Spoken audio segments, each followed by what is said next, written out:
kam min amalin yasiru bisuratid dunya fayasiru bisuratil akhirah bihusnin niat. Seueur amal anu katingali nate dunia tapi eta ternyata jadi amal akhirat bihusnin niati ku sabab saena niat. Contoh sapertoskeun mana? Sapertoskeun urang angkat kasab nyangan duit anu teh dunia meureunana terus teh tapi ku sabab niatna sae naon ya anjeun urang teh diparentahkeun ku Allah milari rizki anu halal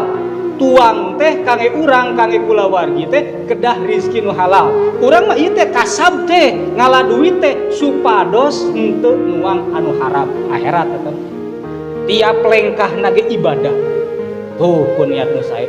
ya katingali mah dunia ngaduk-duk we macul teh amanya di kebon atau nepi ka kantor atau nepi naon ieu calgale ka pasar sagala rupi tapi niat dina manahna ngahindar tina milari atau napi tina ngadahar anu haram aya nu halal.